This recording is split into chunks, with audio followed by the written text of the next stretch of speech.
Welcome to Strawberry Ink. Today we tell the story of Luis Alfredo Garavito, one of Colombia's most infamous criminals, known as La Bestia or the Beast. Garavito confessed to crimes against a shocking number of kids in his areas, making him one of the world's most notorious offenders. Before I continue on, I want to mention that listener discretion is advised, as sensitive topics are covered in this story. To understand how this tragedy came to be, we look back at Garavito's early life. He was born in 1957 in Colombia's Paisa region. His childhood was difficult and marked by hardship. He grew up in a home where his parents fought often, and his father was known to be strict, harsh. Luis described his father as somebody who rarely showed warmth and who often disciplined the family harshly. At school, Luis faced bullying and teasing because of his thick glasses, as well as his quiet demeanor, struggling to fit in and perform academically. He was pulled out of school early to help support his family financially. During the childhood, Luis experienced troubling events that deeply affected him, including difficulties in his relationships with family members and neighbors. Experts believe these experiences contributed to his troubled behavior later in life. As he grew older, Luis showed signs of isolation, anger, and troubling behavior towards others. His family eventually distanced themselves from him because of these issues. He was unable to maintain steady relationships and often found himself in trouble due to his aggressive actions. Throughout these later life years, Luis struggled with addiction and mental health problems. He tried to seek help on occasion, attending support meetings and visiting psychiatric clinics.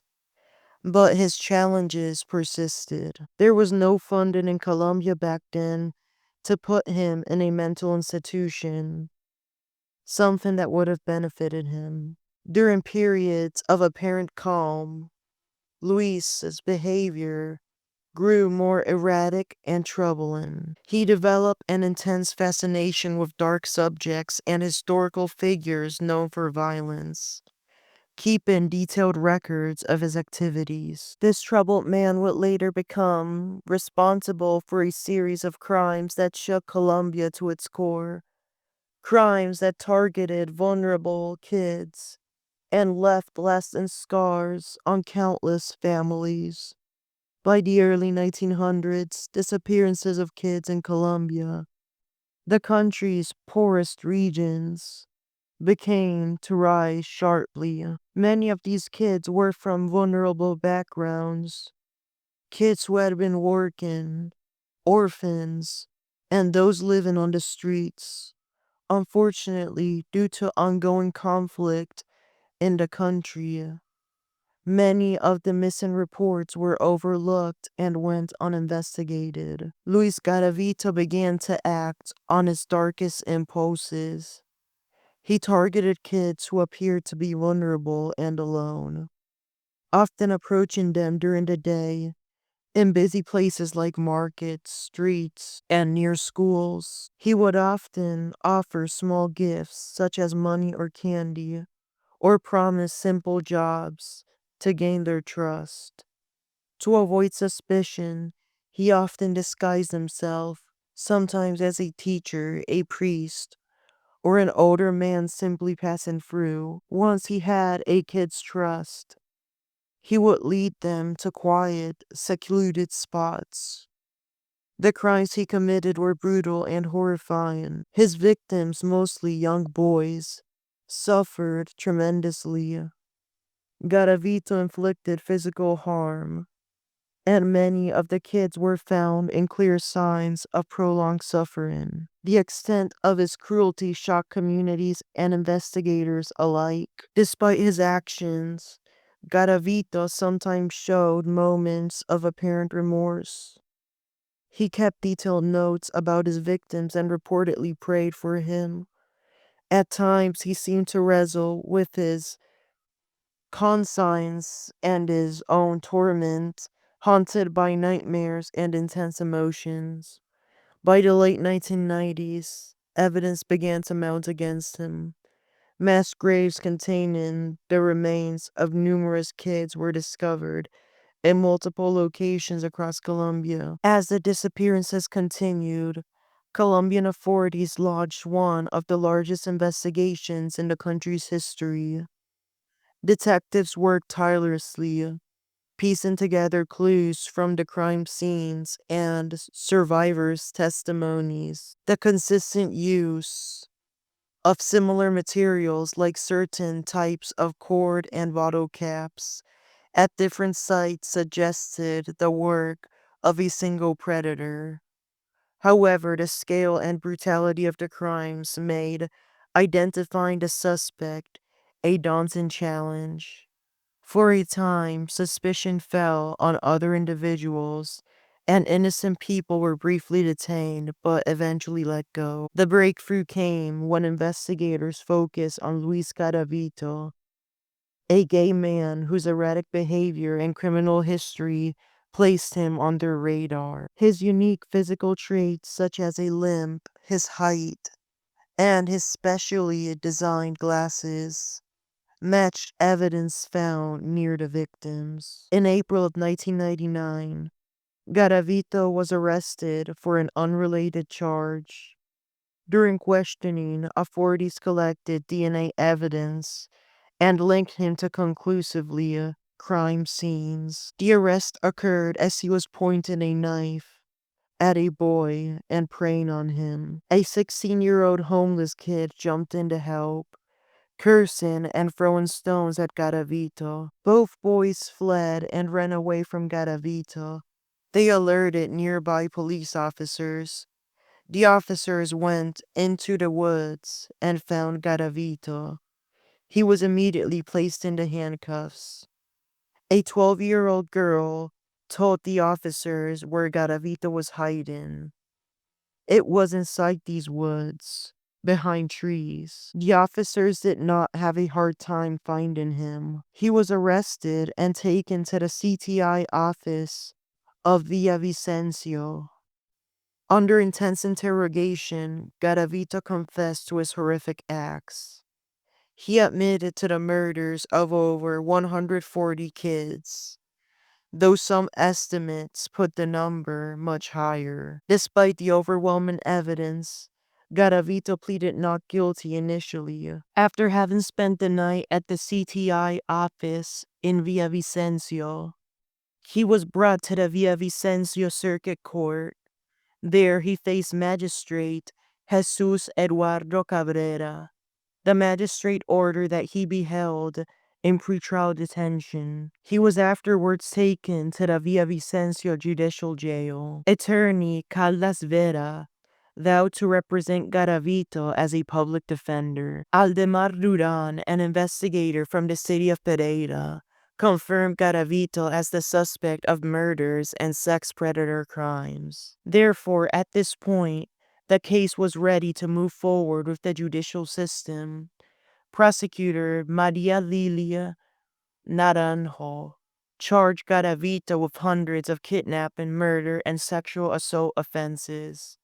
Later on, more charges were included as Garavito admitted to more murders. Before Judge Jaime Granados, Garavito pleaded not guilty. However, he would later reach a plea deal and pleaded guilty to the charges instead.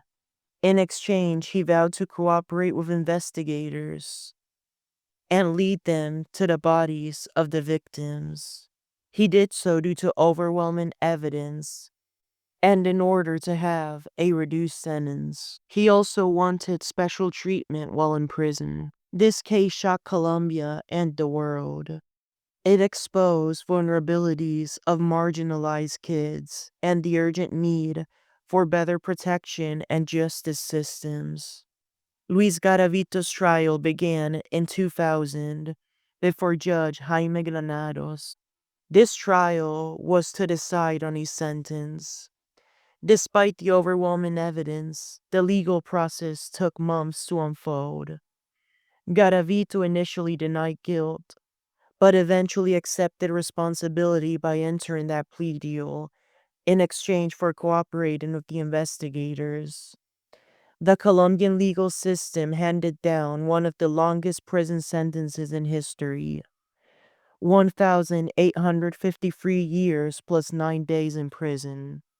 Of course, Colombian law caps imprisonment at 40 years, but this symbolic sentence represented the severity of his crimes. With plea deals, Colombian inmates are able to leave the facility for work release. They get special treatment and for good behavior as well as work hours.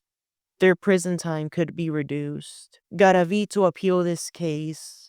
This matter reached the Colombian Supreme Court of Criminal Appeals in Bogota, the capital.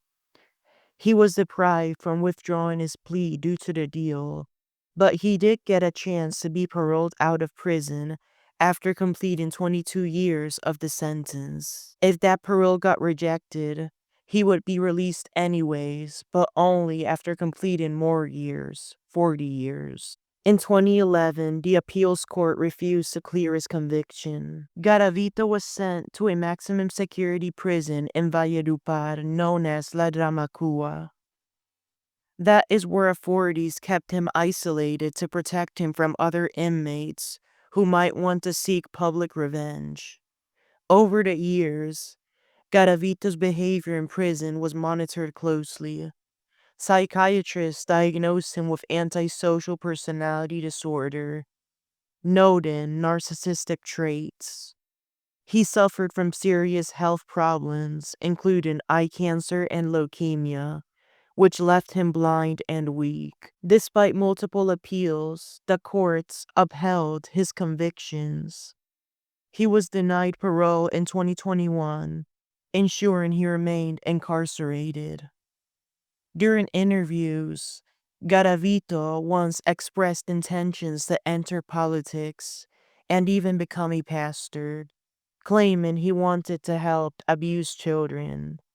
These statements were met with skepticism and horror by the public eye. His story remains a dark chapter in Colombia's history, a reminder of the importance of vigilance, justice, and care for the most vulnerable. In 2021, Garavito was denied parole by the Supreme Court of Justice, but despite that, he still had a chance to be released one day. However, he never was, as he died at the Santo Tomas Clinic while still locked up. On October 12, 2023, the two cancers he had, eye cancer and leukemia, killed him. Thank you for listening to Strawberry Ink. If you or someone you know is affected by any form of abuse, please seek help from trusted professionals. Please speak to trusted adults. Protecting children is a community responsibility. As you know, as Strawberry Ink is an anarchist rom podcast, by children I do not mean 18 and below.